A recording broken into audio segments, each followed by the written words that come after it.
Roberto Crestani dell'associazione Io Democratico. Buonasera, io vengo dalla provincia di Vicenza, dove chiaramente non abbiamo avuto il piacere di vivere l'amministrazione Puppato e nemmeno la conosciamo particolarmente, se non in pochi intimi. Noi abbiamo visto la campagna elettorale bagnata.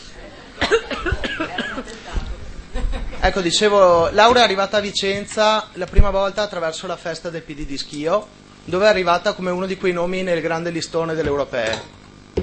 Quella stessa sera, smontando la festa, io ho sentito decine di attivisti del PD, nessuno la conosceva, che l'avevano scelta come prima preferenza. Nei giorni successivi hanno parlato chiaramente con altre persone, Laura ha percorso la nostra provincia in lungo e in largo fino a ottenere diverse migliaia di preferenze. Ecco, 6.000 preferenze in una provincia che prima non la conosceva. Su questo io mi permetto di fare un altro ragionamento, perché io sono nato politicamente il 14 ottobre, il giorno delle elezioni di Veltroni, e ricordo quella stessa sera il responsabile, il segretario di zona della Margherita, in macchina a portare i dati, che mi fa il discorso delle diverse convivenze, dei temi etici. Io quella sera gli ho risposto che, a parte essere nuovo della politica, ma c'era tanto da fare prima.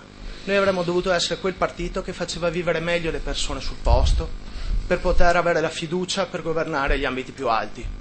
Io penso che Laura in provincia sia la ripresa di questo percorso. Grazie.